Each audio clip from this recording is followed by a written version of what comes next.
le son éventuellement pour que les gens. Merci. On peut y aller? C'est qu'elle va commencer. Je vous appelle. OK. Alors, bonjour tout le monde. Pour les gens qui auraient oublié,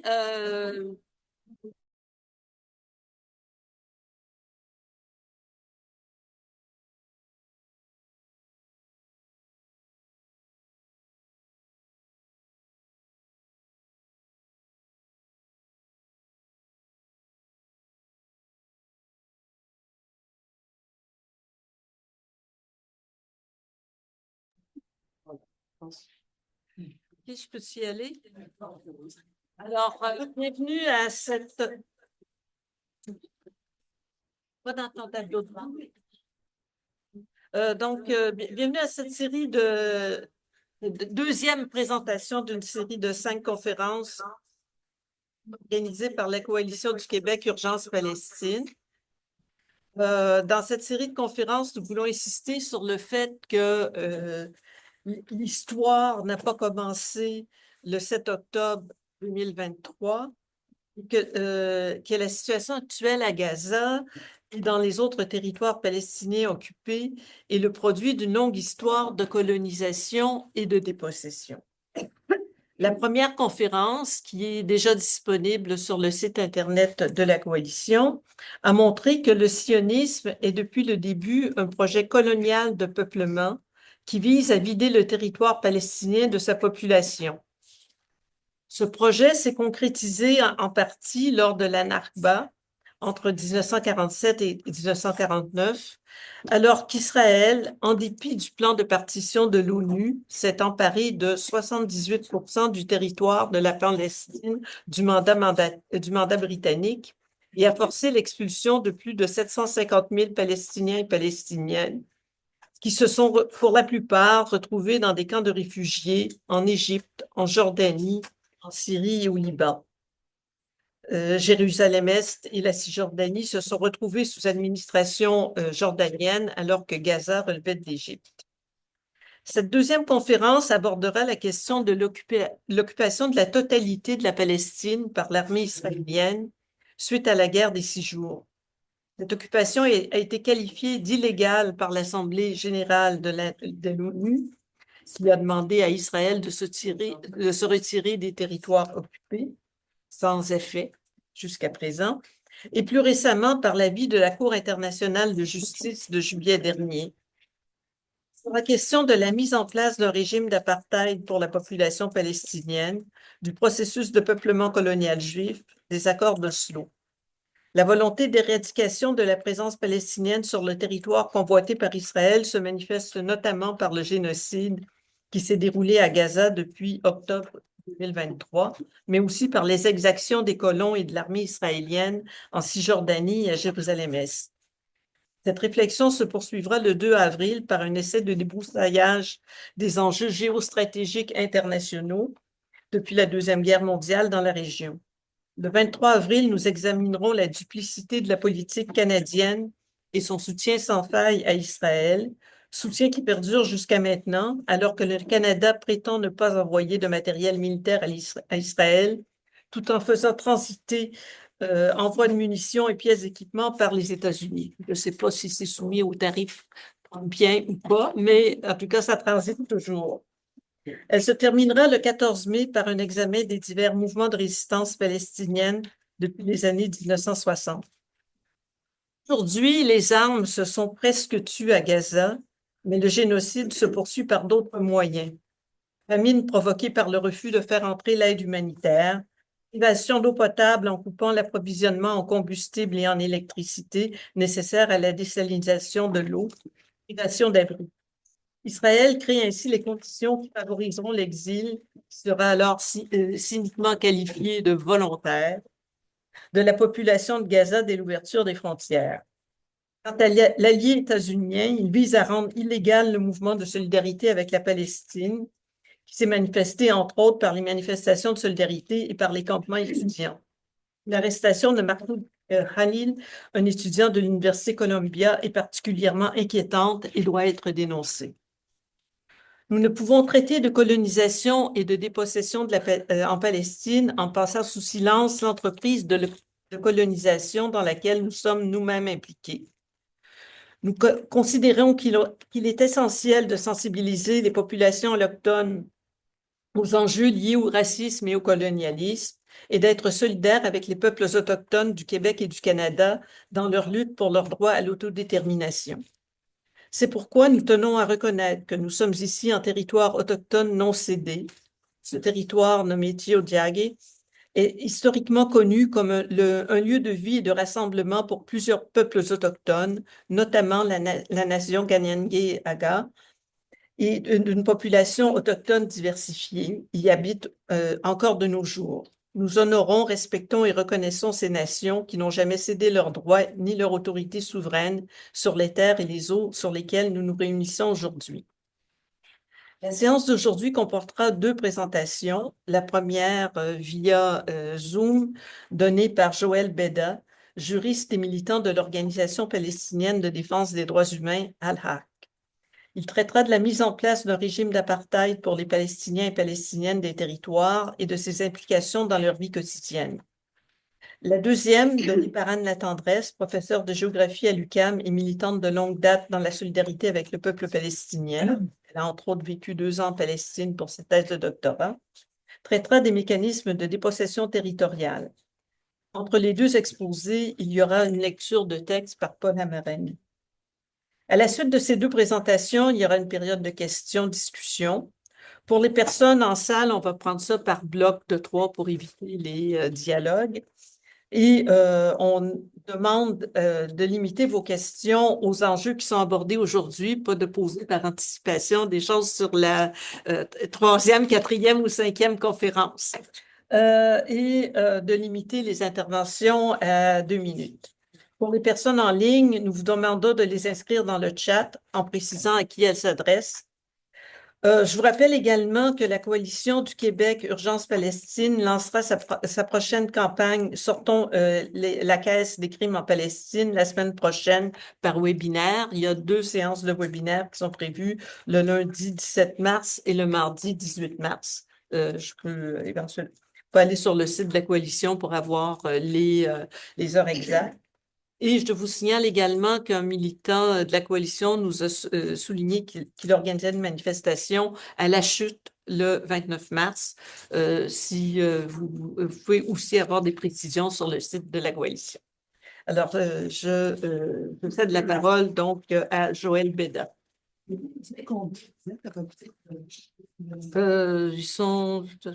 y en a combien? 65. 65. Je ne sais pas comment faire.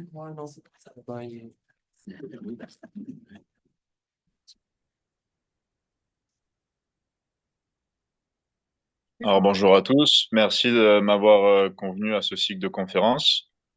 Donc un mot rapidement sur mon organisation Al-Haq, qui a été établie en 1979, basée à Ramallah en Cisjordanie. C'est la première organisation de défense des droits de l'homme dans les territoires palestiniens occupés, les TPO, et une des premières dans le monde arabe. Concrètement, nous documentons les violations des droits individuels et collectifs des Palestiniens et luttons pour y mettre fin en plaidant la cause palestinienne auprès d'instances internationales, l'ONU notamment, mais pas que, régionales et nationales. Peu importe l'identité de l'auteur présumé de ces violations, ce qui est important, c'est important de le mentionner parce qu'on est souvent taxé d'antisémitisme ou de soutien à des mouvements terroristes, à tort.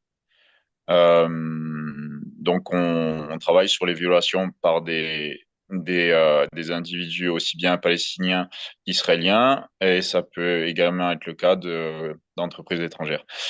Donc au travers de cette présentation, je vais, comme l'a mentionné Diane, je vais parler de l'histoire de l'apartheid menée par Israël contre le peuple palestinien pour montrer comment il a été mis en place, comment on en est arrivé là, et ensuite de la vie quotidienne des Palestiniens sous l'occupation et l'apartheid israélien.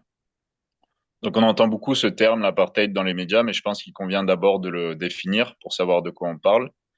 D'après l'article 2 de la Convention internationale sur l'élimination et la répression du crime d'apartheid, ce crime qu'elle reconnaît comme un crime contre l'humanité et définit comme une série d'actes inhumains commis en vue d'instituer et d'entretenir la domination d'un groupe racial sur un autre groupe racial et d'opprimer systématiquement celui-ci. La Convention a été fortement inspirée par la ségrégation pratiquée en Afrique du Sud.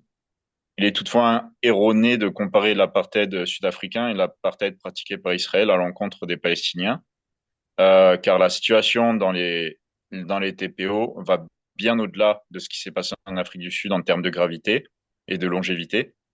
Euh, Notamment, le régime sud-africain ne lançait pas d'attaque aérienne contre les bandoustans, ne désignait pas des organisations de défense des droits de l'homme comme terroristes et prenait des mesures concernant le développement industriel, le système éducatif de ces territoires. Il construisait des hôpitaux, des écoles, des universités financés par le contribuable sud-africain. C'est exactement le contraire qui se passe en Palestine, où Israël a mis en place un système qui isole et appauvrit les Palestiniens, leur rendant la vie impossible. En parlant d'attaques aériennes, je me référais aux opérations militaires israéliennes répétées dans la bande de Gaza, donc 2008, 2011, 2014, 2021, 2022. Et la dernière opération qui a duré 16 mois et sur lequel je vais revenir bien sûr plus tard. Donc avec ce génocide à Gaza qui a causé la mort de 48 503 Palestiniens au 11 mars, ce sont les données de l'ONU. Euh, et ça ne prend pas en compte les personnes coincées sous les débris que l'on estimait en janvier 2025 à 10 000. Également, en Cisjordanie, on assiste actuellement à des raids militaires israéliens et des attaques par les colons israéliens qui se sont banalisées. Et cette tendance donc a atteint son paroxysme avec une opération militaire israélienne inédite depuis le 20 janvier 2025 dans le nord de la Cisjordanie, considérée comme la pire atrocité depuis la seconde intifada en 2022 avec donc c'est pas le nombre de morts de Palestiniens tués par les forces israéliennes qui euh, qui est impressionnant. Là, c'est plus le nombre de Palestiniens déplacés. Euh, mais je vais y revenir plus tard. Euh, donc l'idéologie sioniste à la base de l'apartheid israélien. Euh, donc le sionisme, comme l'a présenté à- à- Diane, c'est un mouvement colonialiste qui fait des personnes de confession juive une race distincte, supérieure aux autres. Et cette supériorité se manifeste notamment par l'attribution de la nationalité juive, et je dis bien la nationalité juive, à ne pas confondre avec la citoyenneté israélienne sur laquelle je vais revenir. Euh, En 1947, commença ce qu'on appelle la Nakba, la catastrophe en arabe. C'est la période pendant laquelle les milices sionistes ont tué et expulsé un grand nombre de Palestiniens, ont détruit des villages entiers, euh, ce qui leur a permis de saisir une grande partie de la Palestine dans la terre, donc la Palestine historique qui était sous mandat britannique, et d'y établir l'État d'Israël. Après une campagne meurtrière, euh, qui a causé le déplacement de 800 000 Palestiniens, a été établie la ligne verte, donc la frontière créée par l'armistice entre l'autoproclamé État d'Israël et les pays voisins, séparant le territoire contrôlé par Israël des autres territoires palestiniens, donc Jérusalem, Gaza et la Cisjordanie. Les Palestiniens indigènes sont devenus citoyens d'Israël, pendant que les autres étaient sous administration jordanienne ou égyptienne. Après ces expulsions, les fondations de l'apartheid israélien furent institutionnalisées à travers des lois, des politiques, des pratiques, notamment celles destinées à refuser aux réfugiés et aux déplacés internes palestiniens le droit au retour sur leurs terres. Et dans les années qui ont suivi, ces expulsions et dépossessions de Palestiniens ont continué dans toute la Palestine historique. Et ce fut notamment le cas en 1967, qui marqua le début de l'occupation des territoires palestiniens, à savoir Gaza et la Cisjordanie, y compris Jérusalem-Est, qu'Israël a acquis par la force. Au début des années 90, les accords d'Oslo sont négociés sous les auspices des États-Unis, qui, bien que recueillant l'assentiment du leader palestinien Yasser Arafat, ont été rédigés par des juristes israéliens pour favoriser le projet annexionniste israélien. Ces accords ont divisé la Cisjordanie en trois zones, et dont la zone C, qui représente plus de 60% de la Cisjordanie, sous contrôle exclusif israélien. Les autres zones A et B sont soit sous contrôle palestinien, soit sous contrôle palestinien et israélien, mais ne représentent pas des zones contiguës et sont des enclaves qui morcellent le territoire de la Cisjordanie. Donc, au final, Oslo a légitimisé la colonisation de la Cisjordanie. Et depuis, ces accords ne portaient pas sur un sujet majeur, les colonies qui se sont répandues un peu partout dans la Cisjordanie au cours des 30 dernières années, accentuant davantage son morcellement. Donc, ce que je vous propose maintenant, c'est de voir plus en détail ces lois qui traduisent l'apartheid dans le droit israélien et le traitement des Palestiniens selon l'endroit où ils se trouvent. Alors, les lois fondatrices de l'État d'Israël sont la base juridique de son régime d'apartheid. C'est pertinent de parler de ces lois car la Convention sur l'apartheid énonce diverses mesures constitutives d'actes inhumains d'apartheid, parmi lesquelles figurent les mesures législatives ayant pour but d'empêcher un groupe racial de participer à la vie politique, sociale, économique et culturelle du pays, et les mesures législatives visant à diviser la population d'après des critères raciaux par la création de réserves et de ghettos distincts pour les membres du groupe racial concerné. Au travers de ces lois, se dessine une politique essentielle dans l'apartheid israélien, qui est la fragmentation stratégique du peuple palestinien. Et Israël a ainsi divisé administrativement les Palestiniens en quatre domaines. Les Palestiniens euh, ayant la citoyenneté israélienne sous le régime du droit civil israélien. Les Palestiniens ayant le statut de résident permanent à Jérusalem-Est, et ne vous laissez pas tromper par l'adjectif permanent, je vais y revenir plus tard. Les Palestiniens dans la Cisjordanie et dans la bande de Gaza, soumis aux lois et ordonnances militaires israéliennes, et les réfugiés palestiniens vivant en dehors de la Palestine historique et dont le droit au retour a été systématiquement bafoué par Israël depuis 1948. Alors Israël utilise cette fragmentation pour empêcher les Palestiniens de se réunir, de vivre ensemble, d'exercer leurs droits collectifs, à commencer par le droit à l'autodétermination. Il s'agit ici d'empêcher les Palestiniens de se mobiliser pour contrecarrer le régime colonialiste israélien et l'empêcher de maintenir son hégémonie et sa domination. Les lois israéliennes qui concernent la nationalité distinguent entre les personnes juives, qui se voient accorder un traitement préférentiel basé sur le statut de la nationalité juive, et les personnes non juives. Elles ont permis à Israël de légaliser le vol des terres commis en 1948 et de s'approprier davantage de terres palestiniennes et d'en chasser les Palestiniens. La première de ces lois est la loi fondamentale de 1950 sur le retour, qui accorde un droit au retour à toute personne juive ainsi qu'à leur famille. Elle dispose que la citoyenneté israélienne est accordée à toute personne juive qui en a exprimé le désir, qui a exprimé le désir de s'installer en Israël. Et, euh, donc, du coup, les 7 millions de réfugiés palestiniens qui ont été chassés de leur terre en 1948 et en 1967 ne se sont pas vus accorder ce droit au retour, car ils ne sont pas pris en compte par ce schéma.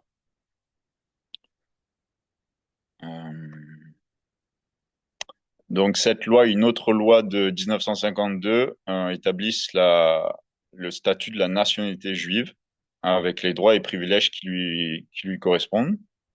Elles opèrent ainsi une distinction qui n'est présente dans aucun État démocratique, contrairement à voilà, l'argument selon lequel Israël est un État démocratique. Bon,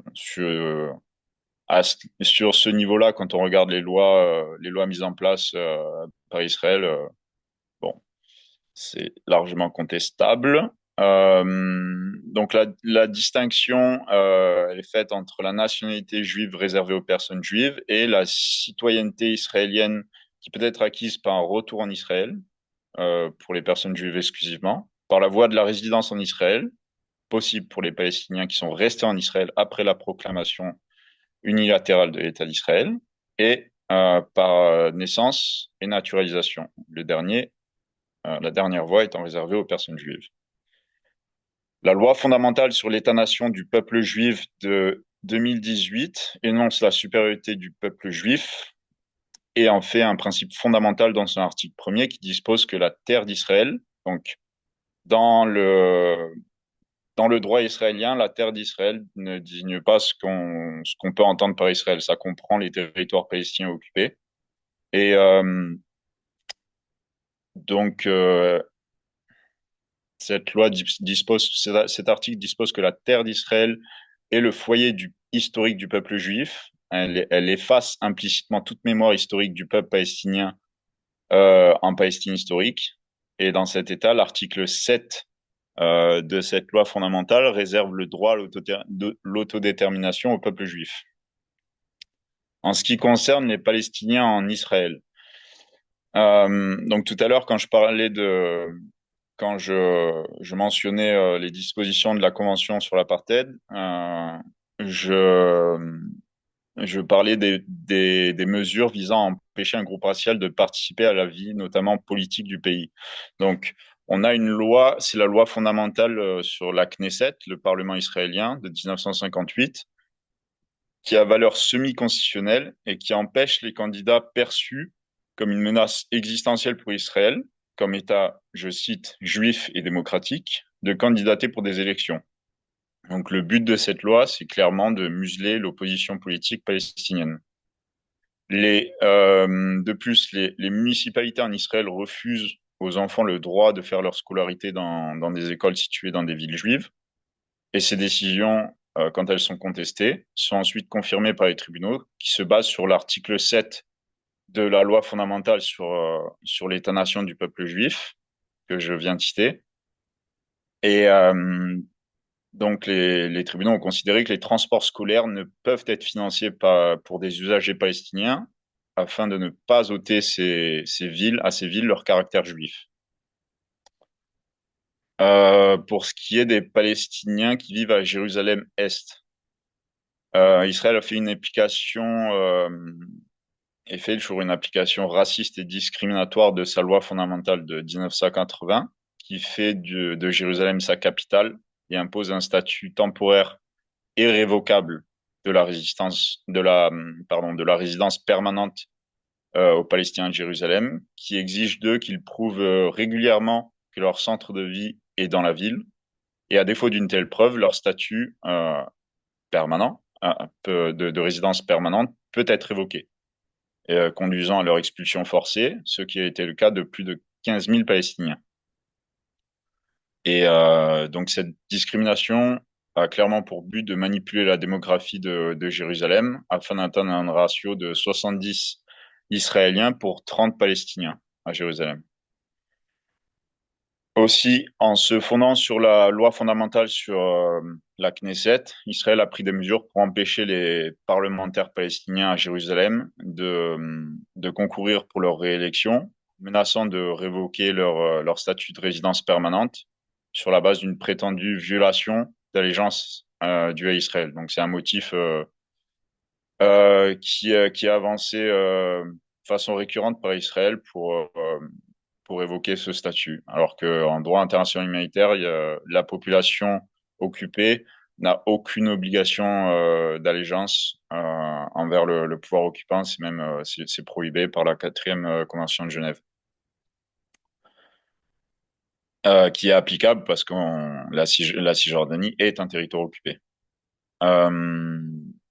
Et depuis 2007, on a alors, maintenant, je passe aux Palestiniens qui vivent à Gaza, dans la bande de Gaza. Depuis 2007, Gaza est isolée, sujette à un siège et un blocus militaire, empêchant en principe les Palestiniens d'en sortir. Israël a créé des zones tampons aux frontières de Gaza et régule tout accès par la mer. Il a imposé un blocus naval. Israël contrôle aussi l'entrée de biens à Gaza et a adopté la loi sur le contrôle d'exportation en matière de défense, ainsi que des ordonnances militaires pour empêcher l'entrée à Gaza de biens à double usage. Donc ça peut considérer tout type de biens, du coup pas seulement militaires, pas seulement en matière de défense. Et ces mesures ont conduit à une situation catastrophique bien avant le 7 octobre, au point que l'ONU a averti en 2012 que Gaza deviendrait inhabitable en 2020. Donc, à chaque intervention militaire d'Israël dans la bande de Gaza, euh, on a un durcissement des mesures de restriction du blocus. Et comme on l'a vu peu après le 7 octobre, avec l'annonce par le ministre Israël, l'ex-ministre israélien de la Défense, Yoav Golan, qui parlait de siège complet de la bande de Gaza, privant la population palestinienne d'eau, de nourriture, de médicaments, de fuel.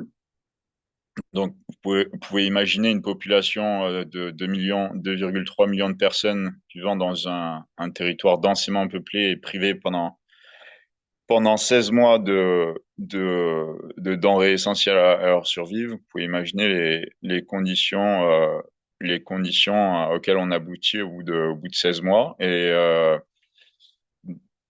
déjà le 26 janvier 2024, la Cour internationale de justice a considéré dans l'affaire Afrique du Sud contre Israël que qu'Israël était plausiblement en train de commettre le crime de génocide et ce qui a conduit à l'indication de mesures conservatoires et donc la Cour a ordonné à Israël d'arrêter de commettre des actes génocidaires dans la bande de Gaza, donc y compris le meurtre des Palestiniens, les blessures graves et l'infliction de conditions de vie qui conduisent à la destruction du peuple palestinien à Gaza.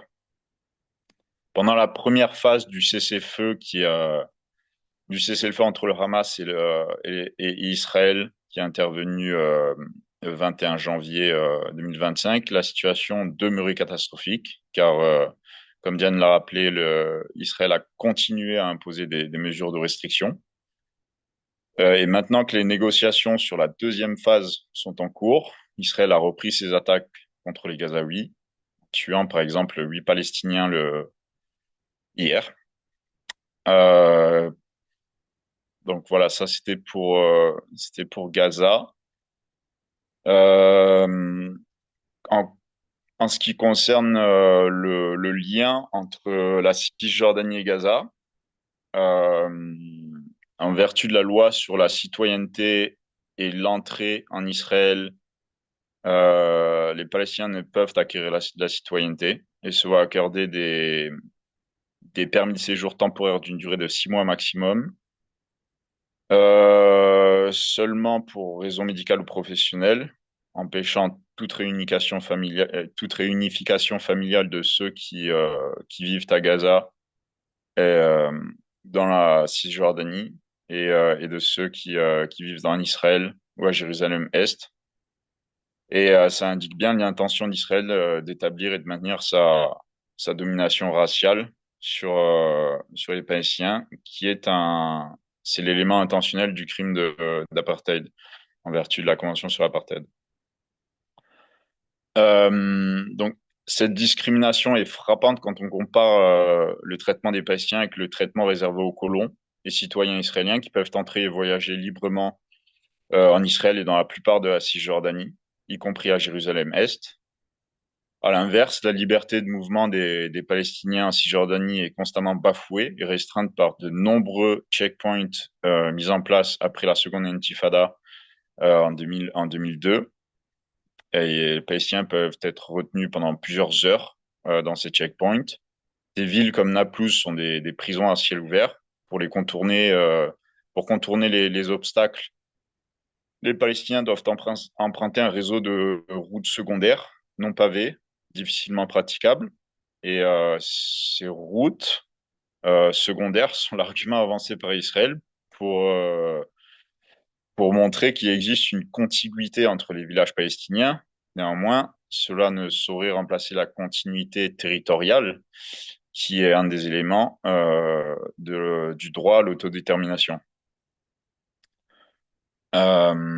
Israël a aussi mis en place des mesures législatives appliquées pour confisquer les terres palestiniennes et exproprier les Palestiniens considérés comme absents, ou les personnes qui ont été expulsées, ont fui, ont quitté le pays après le 29 novembre 1947. Donc la loi sur l'acquisition des terres de 1953 a permis l'installation de colons sur plus d'1 million d'hectares de terres palestiniennes. Et Israël a revisé cette loi pour permettre la propriété publique de terres palestiniennes confisquées et a appliqué cet amendement, même quand elles ne sont pas utilisées dans un but décrit dans l'ordonnance de confiscation. En Cisjordanie, Israël s'approprie les terres palestiniennes sur la base d'ordonnances militaires et en fait des zones archéologiques, des réserves naturelles, des zones d'entraînement militaire. Et les Palestiniens expulsés de leur maison vivent dans des tentes, dans des baraquements autour des routes non pavées que j'ai mentionnées précédemment. Les Palestiniens expulsés voient souvent leurs maisons démolir à leurs frais ou sont obligés de les démolir eux-mêmes. Israël a recours à deux types de démolitions. Les démolitions administratives qui sont ordonnées sous le prétexte d'un défaut de permis de construire qu'Israël accorde à pratiquement toutes les personnes juives, à pratiquement tous les Israéliens, tous les colons, mais c'est systématiquement refusé aux Palestiniens. Donc là, on voit l'application discriminatoire de les pratiques discriminatoires du régime d'apartheid. Et pour matérialiser la fragmentation des Palestiniens à l'intérieur de la Cisjordanie, il y a plus de 20 ans, Israël a commencé la construction du mur de l'annexation, dont le tracé ne suit pas celui de la ligne verte et empiète largement sur le territoire de la Cisjordanie, permettant à Israël d'annexer de fait de larges parties de la Cisjordanie. Et Israël a mis en place une série de mesures associées au mur, comprenant un système complexe de tours de contrôle militaire, de checkpoints, de systèmes de surveillance.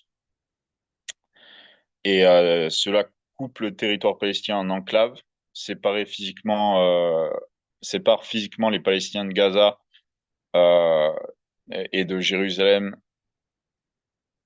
des autres et les Palestiniens d'Israël des autres Palestiniens en Cisjordanie.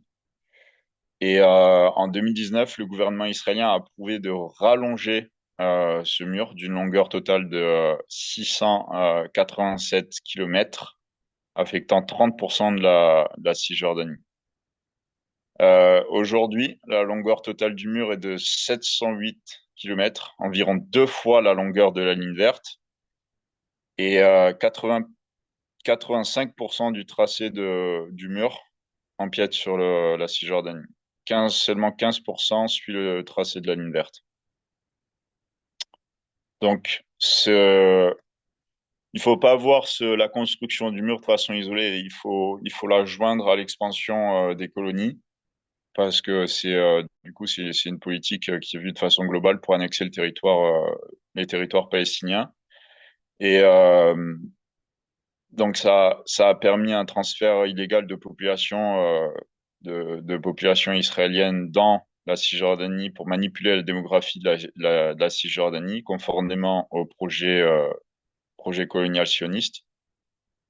Et avec les accords d'Oslo, en créant la zone C sous contrôle exclusif israélien, Israël a créé ce sentiment de sécurité en fait chez les Israéliens qui seraient désireux de s'installer en Cisjordanie en en en annonçant que la zone C allait être annexée. Et du coup, les Israéliens n'avaient pas le sentiment de s'installer, d'être des colons, s'installant dans un territoire occupé, mais de s'installer chez eux, vu que c'était une zone qui allait être annexée par Israël. Et les colons étaient d'autant plus encouragés, sont d'autant plus encouragés à s'installer en Cisjordanie qu'ils reçoivent des incitations financières de la part du gouvernement. Ils sont maintenant 860 000, dont 340 000 à Jérusalem-Est, et répartis au total dans plus de 300 colonies dans l'ensemble de la Cisjordanie, notamment dans la zone C. Euh, mais même dans la zone B, sous contrôle palestinien, sous le contrôle exclusif palestinien, on remarque de plus en plus que les autorités israéliennes ont recours à la pratique de la démolition, des démolitions administratives dans des communes palestiniennes situées à proximité du mur pour annexer ces territoires en y installant des colonies ou des zones militaires interdites aux Palestiniens. Et du fait de cette expansion des colonies, les attaques des colons deviennent de plus en plus nombreuses et fréquentes, avec par exemple les colons palestiniens qui jettent des pierres sur les conducteurs palestiniens. Récemment, Al-Rak a publié un article sur les actes de violence commis par les colons à l'encontre des agriculteurs palestiniens chaque année pendant la saison de récolte des olives, qui constitue une source majeure de revenus pour les familles palestiniennes, la pierre angulaire de l'économie palestinienne, comprenant l'huile d'olive, les olives de table, les cornichons, la production de savon, et pouvant générer jusqu'à 190 millions de dollars américains. Malgré cela, il y a eu 225 attaques répertoriées par le Bureau des Nations Unies s'occupant des affaires humanitaires entre entre le 1er octobre 2024 et le 21 novembre 2024, parfois causant la mort des Palestiniens et causant la destruction de 2500 oliviers. De plus, le régime israélien persécute, donc toujours au titre de l'apartheid, persécute les défenseurs des droits de l'homme dans les TPO, les privant des droits et des libertés fondamentales, de leur droit à la liberté d'expression parce qu'ils s'opposent à l'apartheid. Et en mars 2017, Israël a modifié la loi sur l'entrée en Israël en interdisant l'accès au territoire aux personnes qui ont appelé au boycott d'Israël et aux autres mesures recommandées par BDS, par le mouvement BDS, qui vise à altérer le soutien international apporté à l'apartheid et au régime et à l'apartheid, pardon. Euh, euh, Al-Rak et d'autres ONG palestiniennes ont été victimes de cette politique de persécution des persécutions des individus et des organisations qui s'opposent à l'apartheid. Donc en novembre 2021, on a été désigné comme organisation terroriste.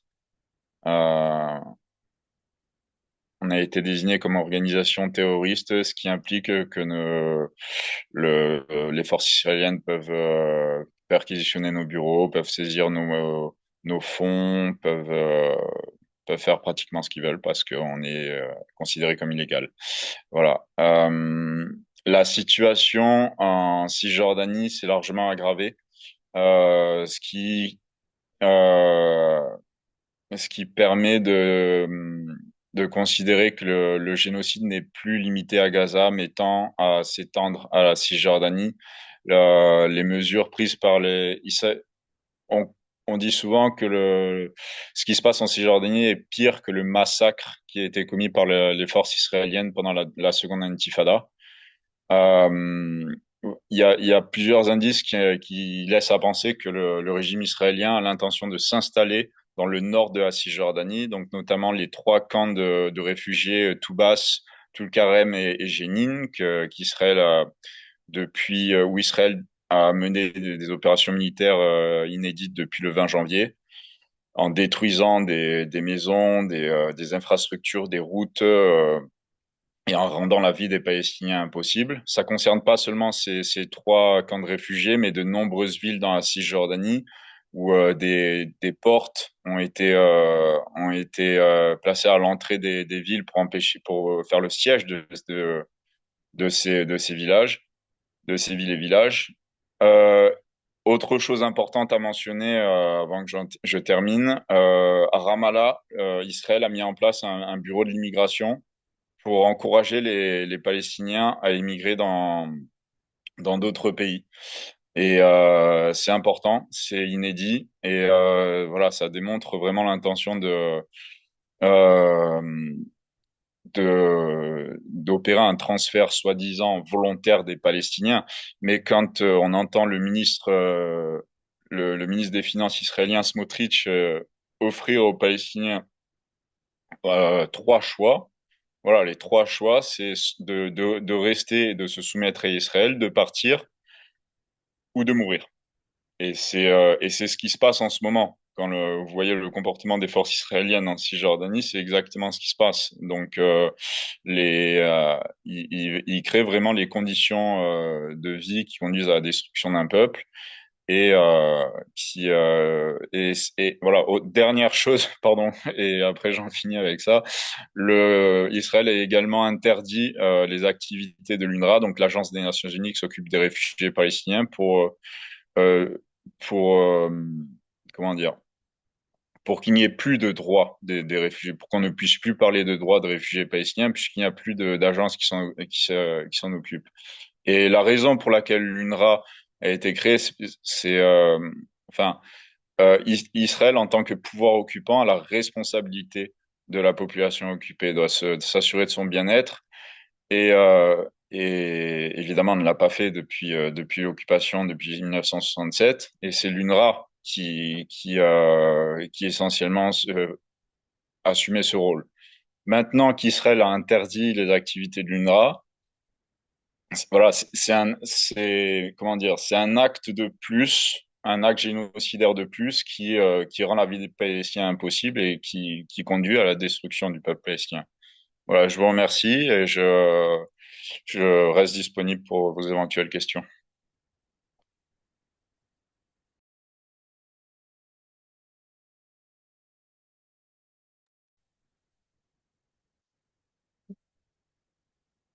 On a, pendant que Anne s'installe, on a une petite lecture. Une période de questions. Non, non, la période de questions va être pour tout le monde à la fin. S'il est tard pour Joël. C'est ça le point. Bonjour. Bon, ça fait plaisir. Je vais vous lire des extraits du journal de Rami Abou Jamous, journaliste de Gaza, écrit notamment, je pense, pour Orient 21. Quand la pluie a commencé, Walid a été surpris. Avant, quand nous habitions encore notre appartement de Gaza-Ville, la pluie était pour lui un spectacle agréable. Je sortais sur le balcon, je le prenais dans mes bras et on regardait bien au chaud la pluie tomber sur Gaza. Il tendait la main pour toucher la pluie. C'était quelque chose de doux, grande joie. Cette fois, pour la première fois, il a vraiment senti la pluie. Elle était très forte et moi, je ne pouvais pas lui dire qu'on était en train d'être inondé et qu'on n'aurait plus de lit pour dormir parce que les matelas et les couvertures étaient mouillés et que ça n'allait pas s'arrêter, qu'on allait tous tomber malades. Je ne pouvais pas lui dire tout ça, alors j'ai préféré le prendre en photo et le filmer en train de s'amuser sous la pluie. Il sautait dans les flaques en disant « Papa, papa, regarde, c'est la pluie. » Mais je savais que le lendemain, il allait tomber malade parce qu'il n'avait qu'un t-shirt et un short. Walid, c'est juste un petit exemple. Des milliers d'enfants n'ont plus d'abri, plus d'endroits où rentrer.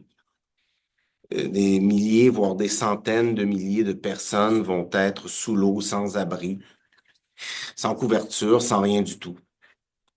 Les bâches n'entrent plus dans la bande de Gaza.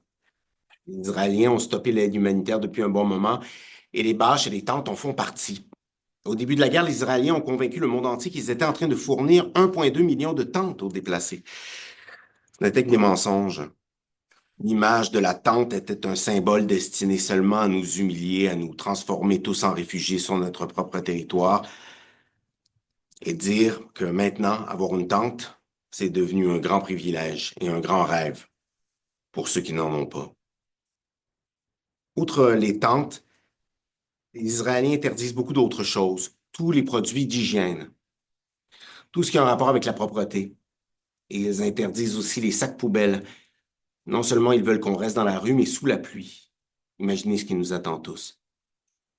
Cet automne, puis cet hiver, on sera tous dans la rue, dans la boue, tous malades, et sans même la possibilité de se laver les mains parce qu'il n'y a pas de savon. C'est vraiment l'humiliation totale. Je ne vois pas le rapport avec l'éradication du Hamas, le but déclaré de cette opération. Le véritable but des Israéliens, excusez-moi, on n'a plus de vêtements parce que les vêtements aussi, c'est interdit. Il me reste un seul pantalon qui est à moitié déchiré et que je porte tout le temps.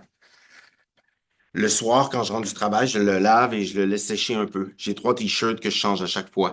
Mais tout cela, ce sont des vêtements d'été. Il commence à faire froid et j'ai aucun habit chaud. Pareil pour Walid. Heureusement, nous avons quelques couvertures. Dès qu'il me le dit, papa, c'est froid, j'apporte la couverture. J'en fais un jeu pour qu'ils ne comprennent pas qu'elle remplace les vêtements que nous ne pouvons pas acheter. Pour l'enrouler dedans, je lui dis, main en l'air, t'es en prison. Je veux faire un commentaire personnel, je trouve ça très ironique que ça ressemble énormément à la Vita et Bella, le film qui se passe dans le camp de concentration, de la Deuxième Guerre mondiale. On ne vit plus une vie normale. Tout est dur, physiquement et psychologiquement.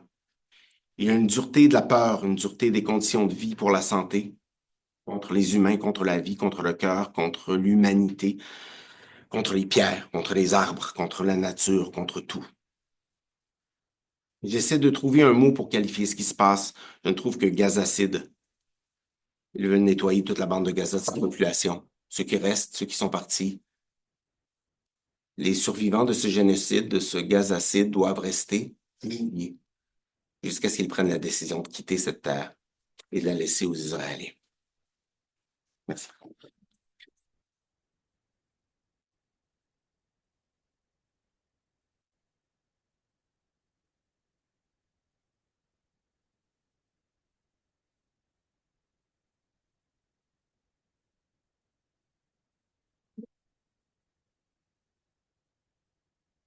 C'est de faire un grand écran. Est-ce que... pause, pipi. Non. Ok.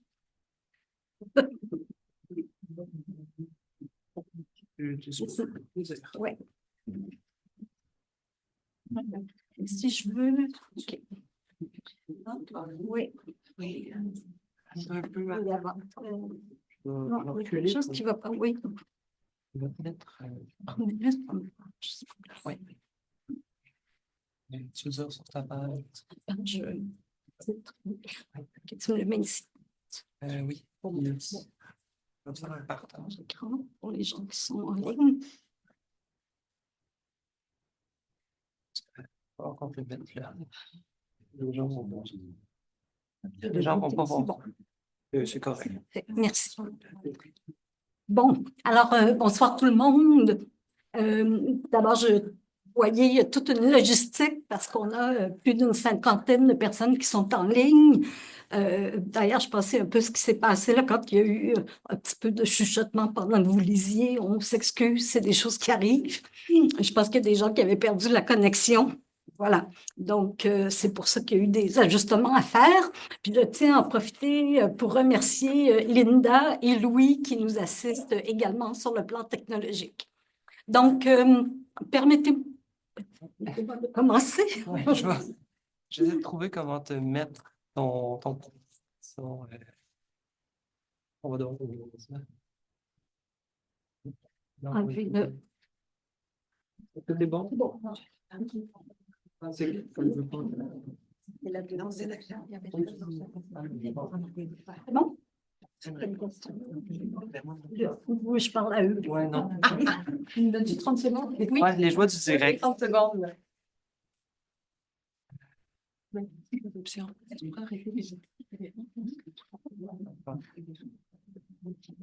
Seconde. C'est bon. Partage. Je le mets là. Starter le PowerPoint. Le truc, d'emblée, en plein. Mais en fait, je peux commencer un peu, même si... Ça y est, c'est ça. Oui, oui. Ouais, c'est ça. Et puis là, voilà, on va le remettre sur le Je PowerPoint. peux savoir. Ouais, et pour le PowerPoint, il est là. Ah, tiens. Bon, merci beaucoup. Alors, je suis professeure au département de géographie et on a eu tout un équipement. Vous voyez qu'on est dans les hautes technologies, puis ça a été installé en décembre. Donc, on est encore en apprentissage, même les gens au département de géographie. Donc, écoutez, j'ai une tâche ingrate parce que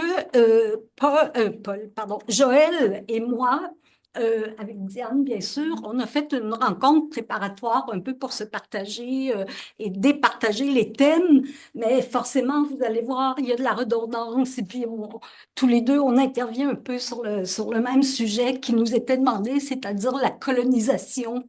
Donc, des territoires palestiniens à partir de 1967. Donc, je suis désolée, il y a des choses que Joël a dites et que je vais répéter, malheureusement.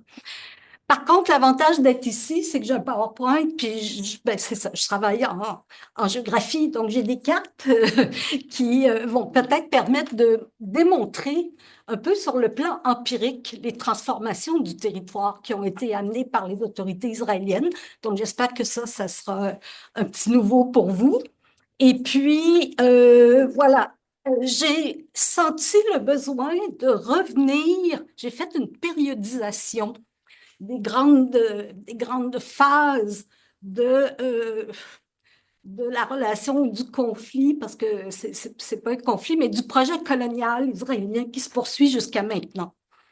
Et pour que vous voyez un peu la continuité de la lecture que je vous propose, j'ai décidé de retourner en arrière et de partir de la période qu'on appelle le pré-étatique, donc avant même la naissance de l'État d'Israël.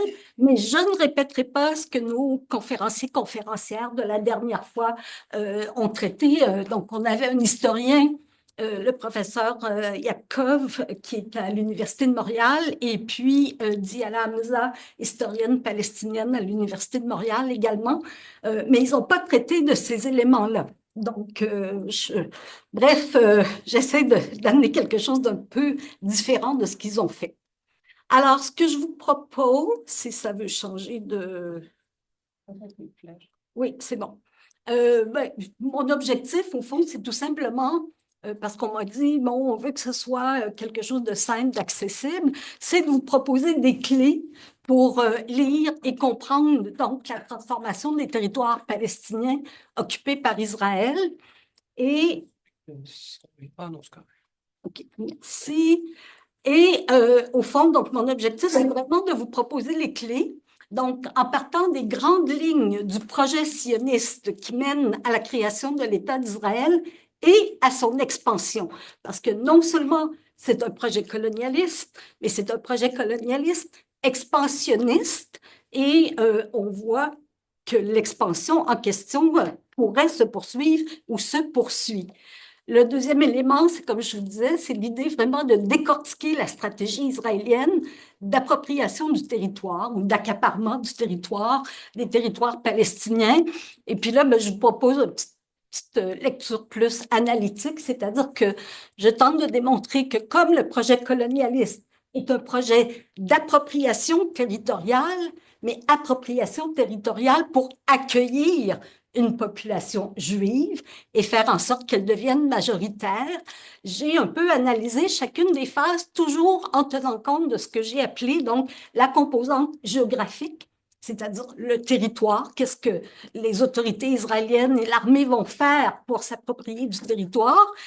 Et une fois que le territoire est là, comment font-ils pour à la fois déarabiser, hein, ou faire, au fond, faire fuir les Palestiniens, faire quitter les Palestiniens et Palestiniennes et amener, accueillir de nouveaux Juifs et Juives qui vont devenir des Israéliens et Israéliennes. Donc, au fond, ce que j'essaie de montrer sur le plan empirique, c'est qu'à chaque phase, donc à la fois de la période pré-étatique, donc à partir de 1896, quand peut dire quand il y a eu l'arrivée des premiers colons et vraiment la concrétisation du projet colonial, du projet sioniste, déjà, il y avait des organisations juives de l'international qui finançaient l'achat de terres, qui commençaient à organiser, donc, et à faire en sorte qu'on accueille des colons israéliens, des colons juifs, pas encore en Israël, on est dans la période pré-étatique, donc des colons juifs qui viennent s'établir, on leur donne des moyens pour subvenir à leurs besoins, notamment dans des petites coopératives agricoles, etc. Donc, il y a toujours, à chaque période, jusqu'à maintenant, les autorités israéliennes et l'armée jouent toujours sur ces deux composantes, donc la composante géographique, ou si vous voulez territoriale, et la composante démographique. Donc, le projet colonial, je tiens à souligner l'excellent ouvrage de Rachel Antonius qui est sorti récemment, La conquête de Palestine. Je travaille beaucoup sur cette question, je connais Rachel depuis longtemps, mais franchement, c'est un très bon ouvrage, donc je vous le dis, n'hésitez pas à le lire, à l'acheter ou à l'emprunter. Donc, tout ça pour dire que, Joël le dit également, le sionisme, c'est un projet colonial. Donc, Sion, ça veut dire, dans l'histoire juive, c'est la terre d'Israël. Mais surtout, et là, je me réfère à Diekov, Alain Diekov, qui est un politologue français, juif, tendance sioniste, qui dit, le sionisme, c'est un nationalisme qui, comme idéologie et mouvement politique, prône la reconstruction d'une nation juive, donc lui dit bien la reconstruction d'une nation juive, et dans un cadre étatique en Palestine. Donc, ça rejoint sensiblement les définitions que le professeur Atkin a présentées la dernière fois. À cela, il dit, à travers le projet national, le sionisme avait en vue la normalisation de la vie des Juives et des Juifs qui étaient dispersés pour en constituer un peuple. Alors, ce qu'il faut vous rappeler, c'est qu'on est dans une période où il y a eu des pogroms contre les Juifs en Ukraine, en Russie, etc. Donc, l'objectif, quand même, au départ, c'était de se dire, pour les Juifs et les Juifs, où est-ce qu'on va pouvoir vivre en sécurité? Donc, il y avait cette quête d'un lieu où ils allaient pouvoir être en sécurité et éventuellement s'émanciper. Cependant, comme vous le savez, comme je l'ai mentionné tout à l'heure, le sionisme, c'est un projet de conquête. C'est un projet de conquête de la Palestine qui débute donc au 19e siècle et qui se poursuit jusqu'à aujourd'hui. Et c'est la raison pour laquelle je parle d'expansionnisme. Ce projet-là, il y a deux caractéristiques. L'appropriation du territoire, qui implique la dépossession territoriale pour la population palestinienne.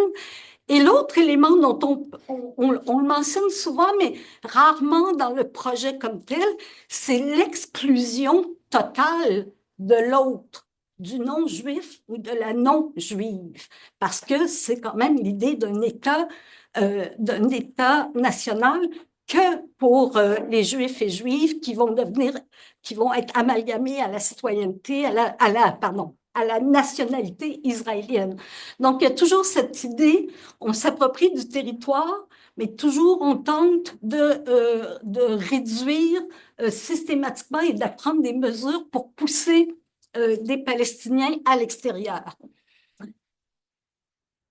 Alors, le fameux slogan « Une terre sans peuple pour un peuple sans terre », c'est le slogan qui va beaucoup être utilisé par des organisations sionistes, des organisations juives à l'extérieur qui ont financé le sionisme, mais dans les faits, je pense que c'est important de le rappeler à chaque fois, il y avait quand même un plus grand nombre de Palestiniens, Palestiniennes, musulmans et chrétiens, et que les Juifs et Juives étaient finalement qu'un pourcentage, un petit pourcentage sur l'ensemble du territoire. Ça, c'est des choses que vous savez.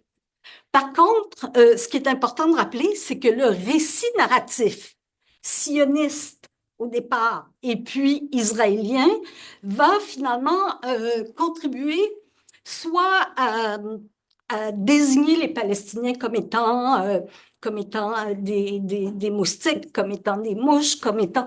Le récit narratif israélien nie la présence palestinienne, nie la présence ou la notion d'un peuple palestinien et va grandement les déshumaniser, et ça dès le départ avec Golda Meir notamment, et puis plus récemment avec Yoav Gallant, le ministre de la Défense, qui a dit au mois d'octobre 2023, « Nous combattons des animaux et nous agissons en conséquence ».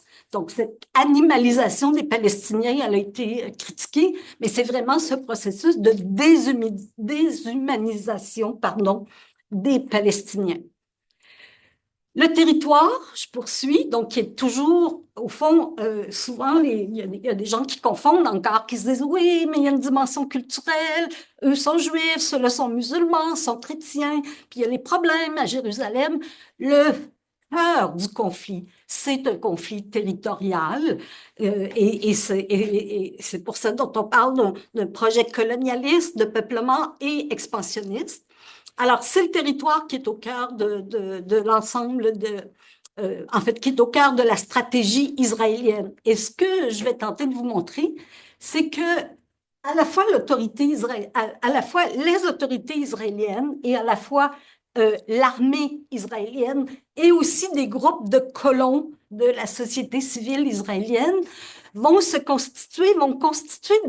utiliser différentes mesures pour désapproprier les Palestiniens, pour confisquer les terres, mesures qui parfois vont être sous le couvert de lois. Joël en a nommé quelques-unes tout à l'heure. La loi des absents, donc tous les Palestiniens qui ont été déclarés absents après 1948, leurs terres ont été données à l'État israélien.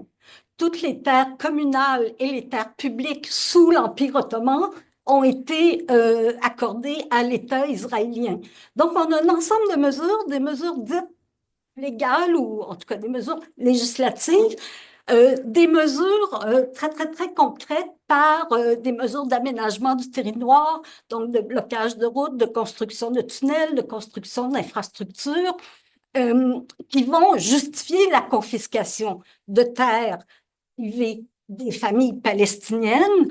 Et et à côté de ça, donc toujours dans l'idée à la fois de forcer des Palestiniens à quitter, il va y avoir toute une autre série de mesures pour confisquer les cartes d'identité, confisquer, si quelqu'un va étudier à l'extérieur, qu'il reste plus de 5 ans, il peut perdre son statut de résident, etc. Donc, on a toujours, à chaque étape du projet colonial, de la colonisation, on a toujours ces deux dimensions, territoriales et démographiques. Et j'ajouterais à cela, puis je me suis demandé d'ailleurs, parce que j'avais travaillé un peu sur l'Afrique du Sud, et puis l'Afrique du Sud, en passant, commençant en 1948, je veux dire, la mise en place du système d'apartheid a été mise en place en 1948, exactement la même année de la création de l'État israélien. Et je me disais, mais en Israël, en Afrique du Sud, pardon,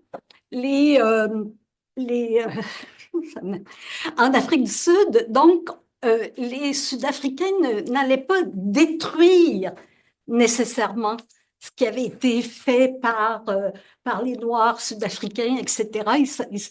Donc, la logique n'est pas complètement la même, mais je dirais que dans le cas d'Israël, la logique, elle est vraiment, je le disais au début, mais c'est l'idée d'anéantir la présence palestinienne.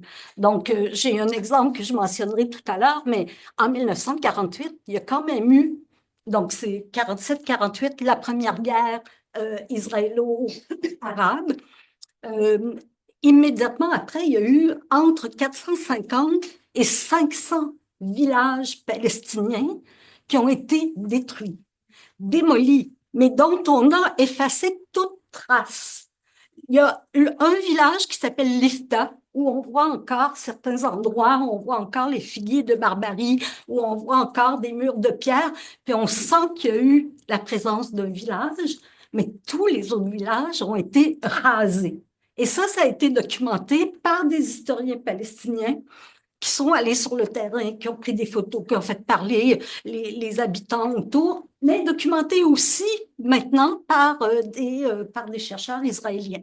Donc, c'est cette logique de destruction qui, pour moi, fait en sorte que le colonialisme israélien, le sionisme est encore plus brutal, plus violent que ce qu'il a été, par exemple, en Afrique du Sud. Alors, mais ça, c'est une périodisation qui pourrait être contestée s'il y a des historiens dans la salle. C'est la mienne. Mais grosso modo, ce que je voulais montrer, c'est que vous avez, à partir, j'ai perdu d'ailleurs, bon, c'est pas grave, 1948, vous avez la période, alors c'est en tout petit, excusez-moi, la phase pré-étatique, c'est la phase dont je viens de vous parler, c'est-à-dire que c'est là où c'est des organisations juives de l'extérieur qui décident de financer des bateaux qui vont venir, qui vont amener des colons s'établir dans les terres de Palestine. Ce sont des organisations juives internationales qui vont aller acheter des terres et ont réussi à acheter à peu près 6% de terres pour créer des petits noyaux agricoles et faire en sorte que les colons juifs qui arrivaient puissent avoir des moyens de subsistance, puissent s'établir petit à petit sur le territoire. Ce n'est pas un projet religieux, et ça, c'est important de le rappeler, parce que à cette époque-là, les colons et les leaders du mouvement vont s'établir tout le long de la côte, où il y a essentiellement les villes palestiniennes qui commençaient, il y a un processus d'urbanisation qui commençait et un processus d'industrialisation. Donc, toutes les villes palestiniennes, toutes les villes côtières palestiniennes avaient donc une population, une économie, un dynamisme culturel, etc. Et c'est là, en premier, que se sont établis les colons juifs qui sont venus s'établir. Ils ne sont pas allés vers les sites religieux, que ce soit vers Hébron ou proche de Naplouse, par exemple. Ça s'est fait beaucoup plus tardivement. Ils ont pris, si vous voulez, sur le plan géographique et économique, les zones déjà les plus intéressantes pour la constitution d'un État. La deuxième phase, donc, c'est la phase de 1948, après la première guerre israélo-arabe, c'est l'État d'Israël qui s'établit. Hein, donc, qui se proclame de façon unilatérale, État indépendant, etc. Et à partir de ce moment-là, on voit que l'État d'Israël s'approprie, je le montre sur les cartes, de 78% du territoire de la Cisjordanie. À partir de ce moment-là, ben, pour eux, il y a un impératif. C'est l'idée d'organiser des voies de communication pour que, par exemple, les habitants de Jérusalem puissent se rendre facilement à Tel Aviv. On va construire un chemin de fer, on va mettre en place, on va créer les ministères, on met en place l'État israélien. Donc, on a un 19 ans où essentiellement, c'est ça qui règne. Et à Jérusalem-Ouest, ben, il y a un mur, en fait, il y a une ligne de démarcation c'est les casques bleus des Nations Unies qui sont là, parce que la ville de Jérusalem est divisée, donc entre la partie Jérusalem-Ouest, qui fait donc dorénavant partie du nouvel État israélien, et Jérusalem-Est, qui est toujours sous le contrôle de la Jordanie. Donc, on a cette période-là si vous voulez, de consolidation de l'État, mais et là, donc, on continue à aller recruter, à inviter des colons, des Juifs et des Juives à venir s'établir. 1967, c'est la période qui va nous intéresser. C'est une phase que j'ai qualifiée d'expansion, parce que à l'issue de la guerre que les Palestiniens appellent guerre de juin, et les Israéliens l'appellent la guerre des 6 jours, donc c'est juste important, la terminologie n'est pas toujours la même. Là, ça va être vraiment, si vous voulez, le grand coup pour la colonisation, parce que, vous le savez, l'État d'Israël occupe militairement la Cisjordanie, la bande de Gaza, le Golan, occupé les plateaux du Golan qui appartiennent à la Syrie, et une partie du Sinaï égyptien. Et c'est à partir de ce moment-là qu'on va mettre en place la colonne, si vous voulez, ou le squelette de la présence des colonies de peuplement en Cisjordanie. Donc, c'est une période assez importante pour ça. On y reviendra. La quatrième phase, donc, c'est Oslo. Joël nous en a parlé tout à l'heure. C'est une phase où, pour Israël, il y a deux choses qui sont importantes. Pour eux, le règlement avec les Palestiniens, c'est, entre guillemets, un passage obligé. Mais ce que cherche Israël, c'est vraiment la normalisation avec les pays arabes. Donc ça, c'est un premier élément. Et pour eux, cette normalisation passe nécessairement par un règlement avec les Palestiniens. On n'en parle pas souvent, mais Shimon Peres, à l'époque, qui a été le ministre qui a été ministre des Travaillistes, avait un projet qu'ils ont appelé The New Middle East. On était à l'époque, vous savez, de la construction des blocs économiques régionaux, de l'ALENA, du Mercosur, de l'Union européenne. Et pour Shimon Peres, il voyait dans sa grandeur l'idée qu'Israël ait le know-how, la technologie, etc., que les pays du Golfe, ils ont le capital, ils ont le cash, comme on dirait. Et Tu veux rester dans le... oui, oui. Ah, pardon. Non, mais c'est pas OK. Oui, parce que les gens perdent. Bon, alors, donc je disais que Shimon Peres avait ce projet du New Middle East avec Israël, le Liban, la technologie, donc des travailleurs éduqués, formés, etc. Dans leur plan, la Jordanie, les Jordaniens, les Égyptiens et les Palestiniens allaient être la main-d'œuvre à bon marché. Et il espérait donc Oslo, il faut le lire également de ce côté-là.